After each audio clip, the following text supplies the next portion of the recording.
Merci, Monsieur le Ministre. La parole est à Monsieur Joël Giraud.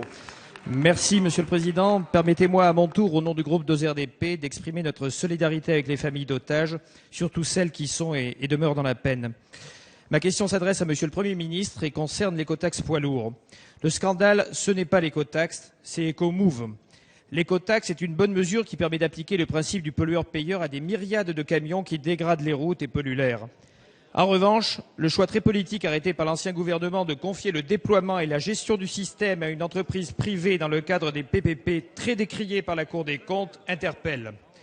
L'État a retenu EcoMove, une filiale à 70% de la société d'autoroute italienne Autostrade, spécialement créée pour ce projet, dont on ne connaît pas officiellement le montant de la rémunération. J'ignore ce qu'il est advenu de l'enquête préliminaire ouverte pour présomption de corruption passive lors du choix du titulaire du contrat. Mais le tribunal administratif de Cergy avait annulé le marché pour atteinte à la transparence avant que le Conseil d'État ne juge en opportunité et valide le choix. Mais le doute subsiste, d'autant que la société choisie pour conseiller le ministère travaillait aussi pour le prestataire. Ma deuxième interrogation porte sur les choix d'itinéraire.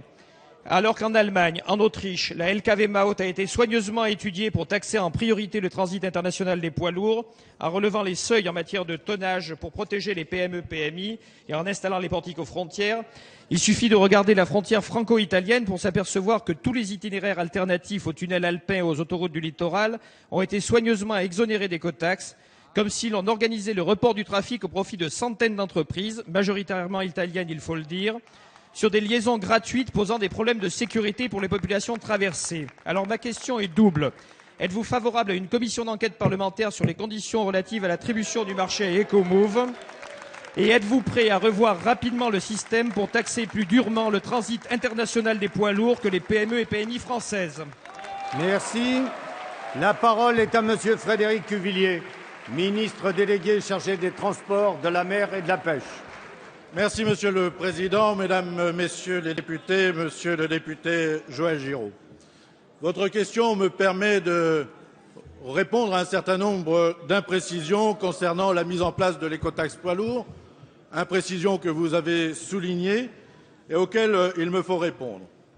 Suite à la création de l'écotaxe poids lourds par la loi de finances votée en décembre 2008, le précédent gouvernement a décidé de confier la mise en place du dispositif, c'est-à-dire l'installation, l'entretien des portiques, le système informatique, les équipements de contrôle, à une société privée, ce qui est assez inédit, qui a été elle-même créée de toutes pièces pour cette fonction.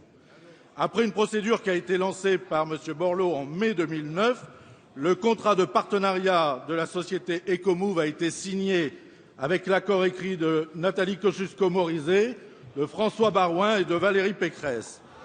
C'est un accord qui mentionne à la fois la durée d'un contrat, 13 ans, un loyer de 250 millions par an versé à la société EcoMove, le versement par l'État d'une indemnité de 800 millions si l'État venait à rompre le contrat signé par nos prédécesseurs.